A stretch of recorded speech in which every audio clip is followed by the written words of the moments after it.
Government has renamed the Mughal Gardens, the iconic Mughal Gardens at the Rashtrapati Bhavan, and this has now been renamed to Amrit Udyan in order to mark Azadi ka Amrit Mahotsav. The opposition is seeing red over this move. They are saying that this is the abject hate that the BJP has for one particular religion. Reactions coming in. The decision to change the name of Mughal Gardens to Amrit Udyan has been communalized already. इतिहास के पन्ने फाड़ने से इतिहास बदला नहीं जा सकता है। मुगल गार्डन जिन लोगों ने बनाया था उन्होंने इसका नाम मुगल गार्डन रखा था। आप अपना गार्डन बनाइए, आप जो नाम चाहें वो रखिए। आप समझते हैं कि सड़कों का नाम बदलना, शहरों का नाम बदलना, गार्डन का नाम विकास है, इसे कोई विकास नहीं मानता है।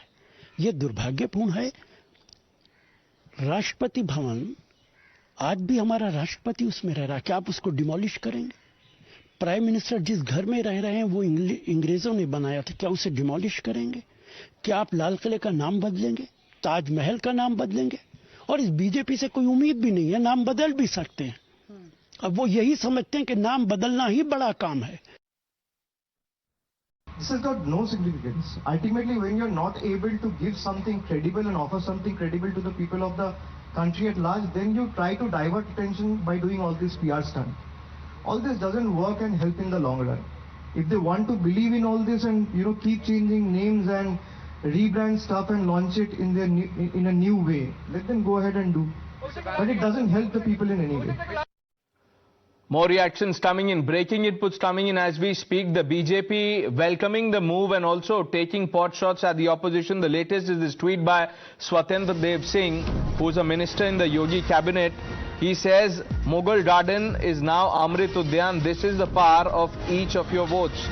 That's the tweet by Swatendra Dev Singh. Let's quickly also tell you about the statement released by the Rashtrapati Bhavan. Let's play it out. All right, let's quickly open this up. Joining us, Professor Geeta Bhatt, academician, political analyst. George Kurian is also with us. Good evening, both of you.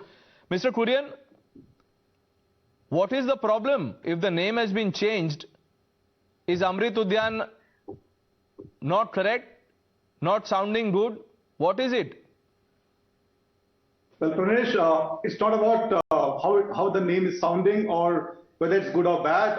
The point is, BJP today has failed on their priorities in the first place. Number two, the country is going through economic turmoil, and what needs to be given importance is the rising inflation in the country, the growing unemployment, the rising fuel prices, women's security, and there are hang on. George Kurian, hang on 1 minute. So you have no problem with a name change. You are questioning the priority. Fix these things that you just listed and then change the name. Is that what you're saying? What I'm trying to put across to your audience is that along with changing names is not a big deal. I strongly believe that BJP today has an economic team of advisors who are actually brainstorming on what kind of a event they can do to distract from. If it is not a big deal, if the BJP is saying that this is a strike on Mughal symbolism, you should welcome it. Something that needs to be. Mr. Kurian, you should then welcome it. If you think that changing names is no big deal, then welcome the decision. Leaders of the Congress party have already begun to say that this is BJP's hatred for one religion. See, it's not about hatred. The point is, the BJP has to set straight their priorities, giving in the national interest. And the point what I'm trying to make is, changing names is not going to change the economic status of the country, and so that be it. And BJP has gone ahead and changed so many names of so many things. Even the policies that they come with. There are slight amendments to the policies and they're changing the names and they're running the same policies and things like that. So I think BJP should stay away from such a name-changing event management, they are currently running. It's nothing but distraction. No, but you still did not answer the direct question, which is that why link this to religion? If at all, you can argue the point about Mughal tyranny, but how are you equating Muslims with Mughals?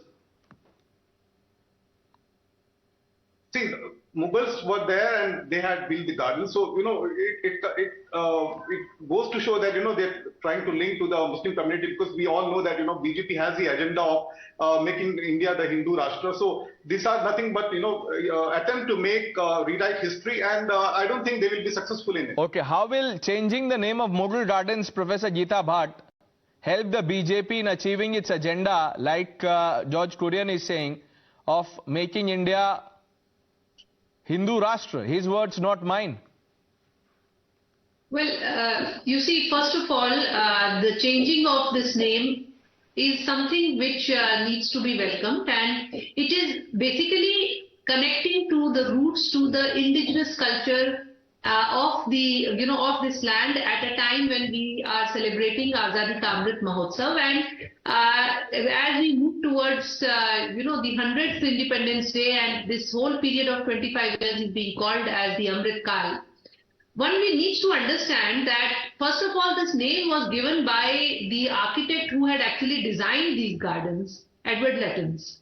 And that probably would have been because in Delhi, the Mughal dynasty was very, very dominant, and they were they had the power, and they were the rulers of this place for quite some time. And probably that was the reason because of which he named. Now, over the centuries, when the total dynamics of the society and of the way the country is being ruled has changed, at such a time, I think this is something which should not be politicized. Rather, this needs to be welcomed. And it is not that time and again we need to see that there were presidents like the first president of India, Dr. Rajendra Prasad, and before that the first Governor General C. Rajagopalachari. When he moved into this, in the Rashtrapati Bhavan. Earlier, when it was called as the Viceroy state, at that time India was going through a very tough crisis of food, and at that time half of this Mughal garden was being cultivated for wheat when C. Rajagopalachari was there, and when Dr. Rajendra Prasad became the first president, he continued it as a matter of solidarity with the farmers of this country, and with at that time the crisis the country was facing. So, and over a period of time, there were other presidents, who tried to change many things, the way this garden was being developed, whether it was introducing of rechargeable water station, or introducing Dr. APJ Abdul Kalam when he became the president. At that time, he introduced. Along with the flower, he introduced many herbs which are being used in Ayurveda. He introduced cultivation of many herbs in these gardens. So these kind of changes, the presidents who have been coming they have tried to do that.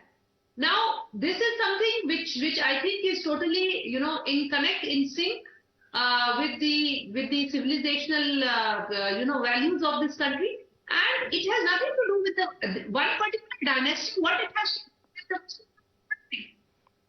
No, but even after independence, Mr. Kurian, we saw, flurry of name changes essentially done with a purpose to basically erase the colonial legacy, to purge colonial legacy. So what's wrong? I mean, I don't understand the argument. Well, Pranesh, as I said earlier, it is nothing but it's a attempt to distract, and because we can very well know that the Bharat Jodo Yatra is garnering the support, and so BJP is in a way, trying to cover up their economic failures, because they haven't been able to do much ever since 2014 that they have come to power. Changing names, yesterday it was the delisting of historical monuments, and today it's something else. So, it doesn't come as a surprise anymore. No, but yesterday it was not delisting of historical monuments. You're getting it wrong. You're mixing up things, Mr. Kurian. I think you're getting it completely mixed up. It was not delisting of historical monuments. The process is to identify monuments worthy of the national tag. 70 British era graves were marked as monuments of national importance. And what is this link that you're drawing with Bharat Jodo? I mean, if Mughal Gardens is renamed to Amrit Udyan, what's this got to do with Bharat Jodo? What it's got to do with Bharat Jodo is because, Bharat Jodo has been going on for another almost last 140 days, and the amount of support it's garnering from across all platforms is something needs to be looked upon. And so the Bharatiya Janata Party today, they are actually fearing their own position. Quick comment, Professor Geeta Bhatt coming in. Quick comment. Well, I would just like to, remind the Congress spokesperson that during the Congress regime, there were hundreds of buildings and national institutions which have been named after only one family, whether either on the first Prime Minister of this country or on Mrs. Indira Gandhi's name or Mr. Rajiv Gandhi's name. So there are hundreds of buildings across the country of national, institutions of national importance are being run. They have been named. There are institutions which have been named after them. There were schemes which were named only after one particular family. Today, it is not, this name of this garden is not on any individual's name. It is something which is related to the culture and to the civilization of this country. And not to forget Kingsway and Queensway. Kingsway became Rajpath and Queensway was renamed as Janpath. So, think about that, Mr. Kurian. I thank both of you. Completely out of time. Taking a quick break. Lots more lined up on the other side. Stay with Times Now.